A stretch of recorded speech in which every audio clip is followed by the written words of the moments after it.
इसे गलती से भी इमेजिन मत करना। आप एक डेयरी बिजनेस चलाते हो, आपका डेली लॉस हो रहा है, बिजनेस बंद पड़ने की कगार पे है, ना आपके पास कोई इन्वेस्टर का सपोर्ट है, ना कोई जनरेशनल वेल्थ है आपके पास जिससे आप बचा सकते हो अपने बिजनेस को, और आपका कंपटीटर है अमूल। क्या करोगे? 2021 में एक कंपनी 1000 करोड़ का बिजनेस करती है। इस कंपनी का नाम होता है Milky Mist. This is not just at a regular success story, but इससे आपको एक आइडिया मिलेगा about how to build a successful brand in this modern market. ये कहानी है उस 8वीं पास स्कूल ड्रॉप आउट की जिसने 2000 करोड़ की डेयरी कंपनी बनाई, वो भी अमूल जैसे जायंट डेयरी कंपनी के होने के बावजूद। उस एंटरप्रेन्योर का नाम है सतीश कुमार। चलो let's see how Satish build his company.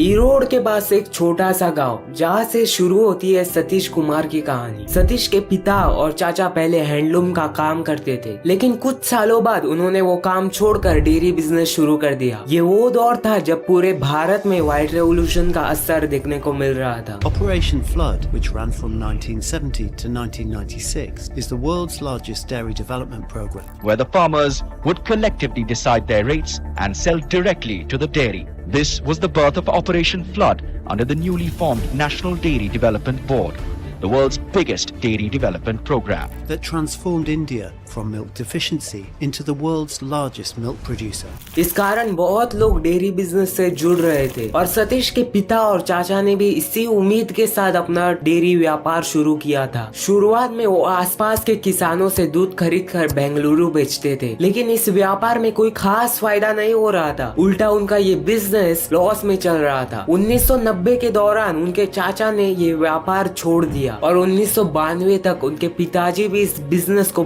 बंद करने का सोच रहे थे। उस समय सतीश कुमार 8वीं कक्षा में थे। परिवार के हालात को देखकर उन्होंने स्कूल छोड़कर अपने पिता को बिजनेस में मदद करने का सोचा। सतीश ने फैसला किया कि अब वो पिताजी का डेयरी बिजनेस संभालेंगे। उसने सोचा अगर नुकसान हो रहा है तो उसकी वजह क्या है। पहले तो मिल्क बिजनेस में प्रॉफिट मार्जिन बहुत कम थे, 3 से 4%। दूसरी बड़ी समस्या ये थी कि दूध जल्दी खराब हो जाता था और उसे सही तरीके से स्टोर करने का इंफ्रास्ट्रक्चर उनके पास नहीं था, और इन सब वजह से लॉजिस्टिक का कॉस्ट आ रहा था वो बहुत ज्यादा था। इन सभी सवालों का जवाब उन्हें तब मिला जब वो बेंगलुरु के व्यापारी से मिले जो उनका दूध खरीदता था। सतीश ने जो देखा बेंगलुरु में, वो चीज उनके पूरे बिजनेस को बदल कर रख देने वाली थी। सतीश को ये समझ में आया कि व्यापारी दूध को डायरेक्ट नहीं बेच रहा था, बल्कि उससे पनीर बनाकर बेच रहा था। सतीश को ये समझ में आया कि वैल्यू एडिशन उनके बिजनेस को बचा सकता है। चलिए इसे आसान भाषा में समझते हैं। वैल्यू एडिशन एक ऐसा कॉन्सेप्ट है बिजनेस फिलोसॉफी में जिसमें आप किसी प्रोडक्ट में कुछ एक्स्ट्रा वैल्यू ऐड करते हो और फिर उसको मार्केट में बेचते हो, जिससे आपके प्रॉफिट मार्जिन बढ़ जाते हैं। अगर हम दूध को सीधा मार्केट में बेचेंगे तो प्रॉफिट मार्जिन काफी कम होंगे और दूध जल्दी खराब भी हो जाता है, लेकिन हम उस दूध को अगर पनीर बनाकर या घी बनाकर बेचे तो प्रॉफिट 2 या 3 गुना बढ़ सकता है। इसी कॉन्सेप्ट को समझते हुए सतीश ने पनीर बनाना शुरू किया। इससे सतीश को 3 बड़े एडवांटेजेस मिले। पहला, हाई प्रॉफिट मार्जिन, क्योंकि पनीर दूध के कंपैरिजन में ज्यादा प्रॉफिट देता था। दूसरा, पनीर की शेल्फ लाइफ दूध से काफी ज्यादा होती है तो ज्यादा दिन तक स्टोर किया जा सकता था। तीसरा, उस समय कोऑपरेटिव्स का ज्यादा फोकस पनीर पर नहीं था, इसलिए कंपटीशन कम था। इन 1993 सतीश ने पहली बार 10 केजी पनीर का बैच बेंगलुरु भेजा। उस दौर में पनीर ज्यादातर अमीर लोगों तक सीमित था और नॉर्थ इंडिया में पनीर काफी पॉपुलर था as compared to South India. Satish ने इस गैप को देखा और मार्केट में अपनी जगह बनाई। उसी वक्त और एक चीज सतीश के फेवर में जाती है, वो थी ग्लोबल लिबरलाइजेशन। पर कैसे?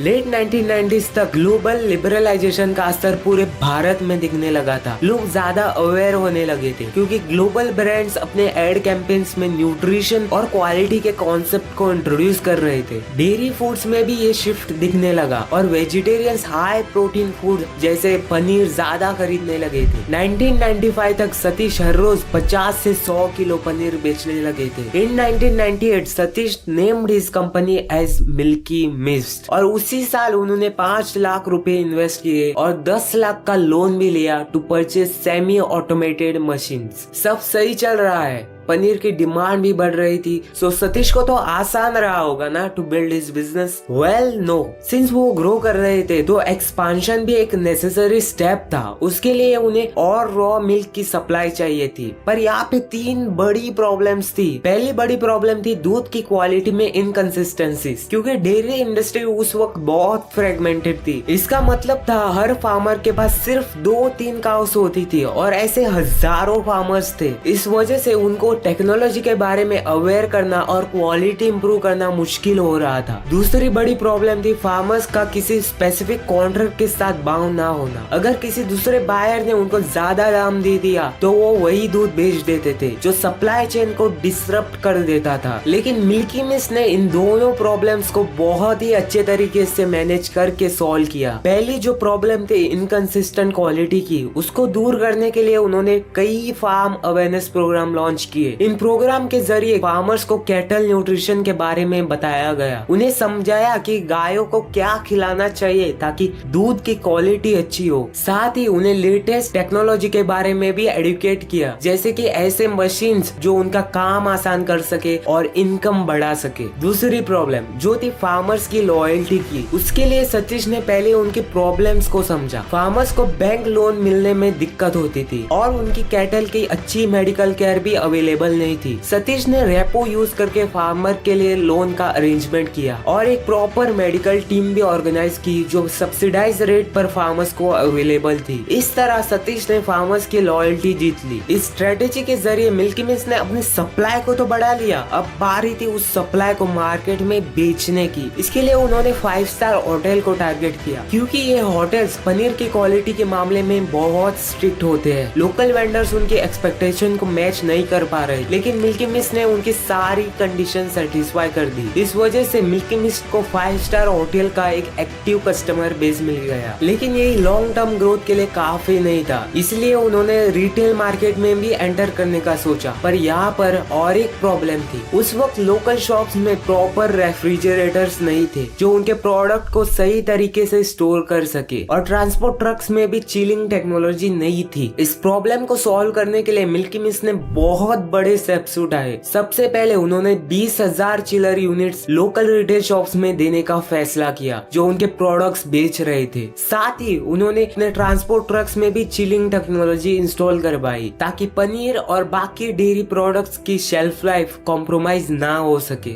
जो 20,000 चिलर रिटेल शॉप्स पर लगाने की स्ट्रेटेजी थी वो काफी कामयाब रही, लेकिन जो ट्रक्स हायर किए गए थे वो ट्रांसपोर्टेशन के दौरान कूलिंग बंद कर देते थे, जिसकी वजह से प्रोडक्ट की शेल्फ लाइफ अफेक्ट हो रही थी। और इस प्रॉब्लम का कोई सोल्यूशन मिल्की मिस्ट के पास नहीं था, क्योंकि ये ट्रक्स थर्ड पार्टी को बिलोंग करते थे। इस चैलेंज का समाधान करने के लिए मिल्की मिस्ट ने खुद के ट्रक्स खरीदने का फैसला किया और उनमें प्रॉपर कूलिंग टेक्नोलॉजी इंस्टॉल की। 2008 तक मिल्की मिस्ट इंडिया की एक ऐसी कंपनी बन गई जिसके पास one of the best cold storage logistic system था। आज मिल्की मिस्ट 300 से भी ज्यादा value added dairy products market में बेचता है और हर रोज 60 मेट्रिक टन के हिसाब से पनीर उनकी कंपनी में मैन्युफैक्चर किया जाता है। 60,000 से भी ज्यादा फार्मर्स काम करते हैं मिल्की मिस्ट के साथ, जो उनकी सक्सेस की एक मिसाल है। इस केस स्टडी से हमें 3 चीजें सीखने मिली। फर्स्ट, अगर आपका प्रोडक्ट एक कमोडिटी मार्केट में आता है then value addition can change your entire game for business. Second, collaborate with your own partners. यहाँ मिल्की मिस्ट ने अपना फायदा भी देखा और साथ ही साथ अपने फार्मर्स को भी फायदा करवाया। Third is quality. Even slightest thing can degrade your product quality. So छोटी सी छोटी चीज मैटर करती है। That's it.